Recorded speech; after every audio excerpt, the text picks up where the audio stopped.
तो अब हम गोल्ड लीफ इलेक्ट्रोस्कोप को एक बार डिस्कस कर लेते हैं। इसका काम क्या होता है?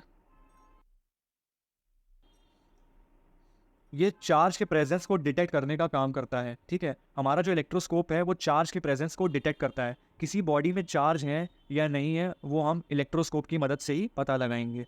क्या बात क्लियर है? अब मैं एक बार इसका जो अरेंजमेंट है या हम कह सकते हैं जो इसका सेटअप है वो मैं आपको एक बार प्रॉपरली ड्रॉ करके दिखा देता हूँ।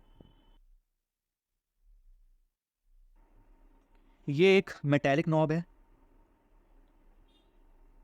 ठीक, ये मेटल रॉड है। ये है कॉर्क, और यही मेटल रॉड हमारी इस कॉर्क को पास होते हुए अंदर जा रही है। ठीक, ये एक ट्रांसपेरेंट कंटेनर है, हमारा ग्लास कंटेनर, और ये है गोल्ड लीव्स। अब सुनो ध्यान से, चार्जिंग बाय फ्रिक्शन जब हमने डिस्कस किया था तो ये सपोज हमारा कॉटन है। ठीक, कॉटन, और ये कोई एबोनाइट रॉड है, और इनकी हम यदि रबिंग करा दें, ये एबोनाइट रॉड है और इनकी हमने करा दी रबिंग, तो इससे क्या होगा, कॉटन से इलेक्ट्रॉन निकल कर एबोनाइट रॉड में ट्रांसफर हो जाएंगे, यानी कि जो एबोनाइट रॉड है आपकी वो नेगेटिवली चार्ज हो जाएगी। ठीक, तो हम क्या कर रहे हैं, इस एबोनाइट रॉड को इस मेटेलिक नॉब के पास ले जाएंगे। ठीक, इस पर कौन सा चार्ज आया है, नेगेटिव।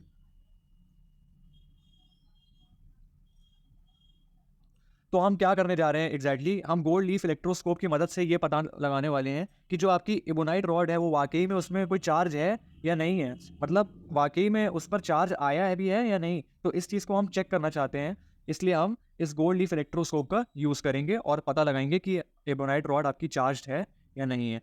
तो क्या करेंगे, आप इस एबोनाइट रॉड को मेटेलिक नॉब के पास ले गए। ठीक, पास ले गए तो क्या होगा, नेगेटिव पॉजिटिव को अट्रैक्ट करता है तो ये पॉजिटिवली चार्ज हो जाएगा इस साइड, यहाँ पे पॉजिटिव चार्ज आ जाएगा और इधर नेगेटिव आना चाहिए। पर देखो क्या होगा,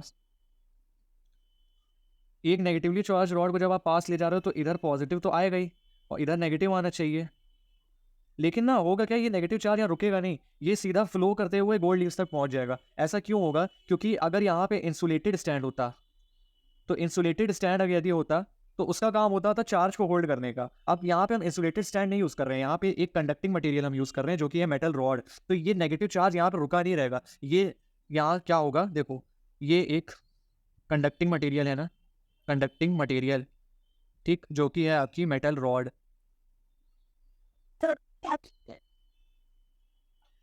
तो जब आप रॉड को, नेगेटिवली चार्ज रॉड को इसके पास ले जाओगे तो ये जो इस साइड का नेगेटिव है वो नीचे की तरफ चला जाएगा।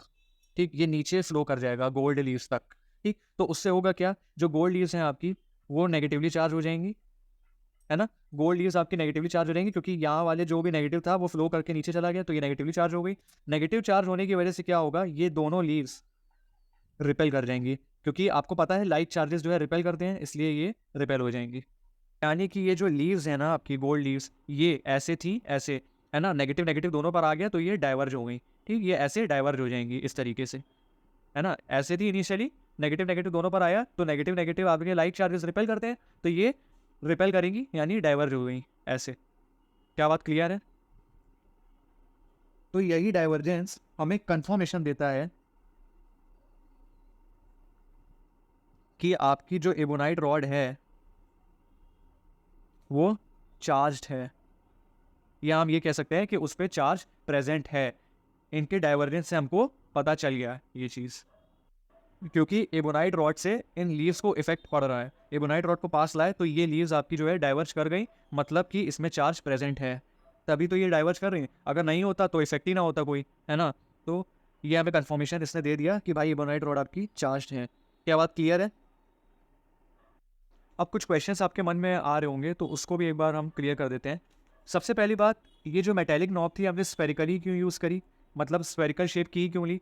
तो उसका रीज़न है यार, देखो स्फेरिकल में क्या होता है ना, आपका चार्ज यूनिफॉर्मली डिस्ट्रीब्यूट हो जाता है ना। पर अगर आप इसकी जगह पे एक स्ट्रेट ऐसे नॉब लेते कोई, है ना, तो इसकी क्या होती है, शार्प एज होती है।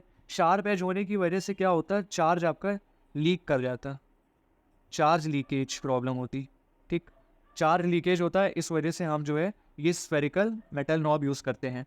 ठीक है, अब यह कॉर्क का यूज़ हम क्यों कर रहे हैं, ताकि बाहरी एयर का कोई इफेक्ट, बाहरी एयर का कोई इफेक्ट इसमें ना जाए, इस वजह से हम कॉर्क का यूज़ करते हैं। कोई भी बाहरी एयर का जो इफ़ेक्ट है वो इसके अंदर ना जाने पाए, इस वजह से हमें कॉर की आवश्यकता होती है। अब गोल्ड लीव्स पर आ जाओ, तो गोल्ड लीव्स की अगर हम बात करें तो यहाँ पे हमने गोल्ड लीव्स ही क्यों ली? गोल्ड लीव्स ही क्यों ली? गोल्ड लीव्स इसलिए ली क्योंकि देखो गोल्ड आपका जो है ना, एक तो गुड कंडक्टर है, ठीक है? अच्छा कंडक्टर होने के बाद गोल्ड लीव्स ही क्यों? क्योंकि देखो अगर कोई थोड़ा-सा वेटेड वाला ऑब्जेक्ट होता, ठीक है? मतलब अगर उसका वज़न होता, तो आप चार्ज को अगर चेक करना चाहते हो कि कोई बॉडी चार्ज है या नहीं है, तो अगर वो वज़नदार होती तो वो इस तरीके से डाइवर्ज नहीं कर पाती, है ना? प्रॉब्लम होती। तो इसीलिए बिल्कुल एकदम हल्की फॉइल की तरह हमने एक मटेरियल लिया जो कि है गोल्ड लीफ, है ना?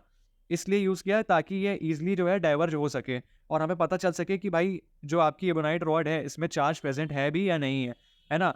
अब अगर आप कोई हैवी मटेरियल यहाँ लगा देते उसकी प्लेस पे, ये तो बहुत हल्की होती है, अब इसकी जगह पे कोई हैवी मटेरियल आप लगा देते तो वहाँ प्रॉब्लम होती, वहाँ नहीं होता ये। तो हमें पता भी ना चल पाता कि इसमें चार्ज प्रेज़ेंट है भी कि नहीं।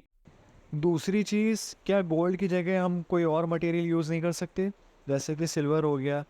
तो देखो जो गोल्ड होता है ना आपका, वो अच्छा खासा डक्टाइल होता है काफ़ी। क्योंकि क्या है, अभी सिल्वर आप लगा देते तो वो कमज़ोर भी होती है, उसके कंपैरिज़न में टूट जाती, है ना? तो इसलिए हमने यहाँ पे गोल्ड लीव्स का इस्तेमाल किया। यहाँ पे हमारा ये ट्रांसपेरेंट कंटेनर है एंड आई होप ये हमारा पूरा प्रोसेस जो मैंने आपको बताया वो आपको क्लियर हो गया होगा। और एक चीज़ और बतानी थी कि अगर यहाँ पे जैसे हमने नेगेटिवली चार्ज रॉड ली है ना? तो अगर हम चाहें तो पॉजिटिव भी यहाँ पे ले सकते हैं। अगर हम पॉजिटिव लेंगे तो यहाँ पे नेगेटिव इकट्ठा हो जाएगा और पॉजिटिव जो है वो नीचे की तरफ फ्लो कर जाएगा, तो इधर भी पॉजिटिव, तो उससे भी रिपल्जन होगा जिसकी वजह से ये डाइवर्ज हो जाएंगी और हमें पता चल जाएगा कि रॉड आपकी या कोई जो भी बॉडी आप उसके पास ला रहे हैं वो चार्ज उसमें प्रेजेंट है या नहीं। सो आज के लिए इतना ही। अगर आपको वीडियो अच्छी लगी हो तो वीडियो को लाइक कीजिएगा, अपने फ्रेंड्स के साथ जितना ज़्यादा हो सकता है शेयर कीजिएगा और मेरे चैनल को सब्सक्राइब करना मत भूलिएगा। Thank you so much for watching and have a nice day.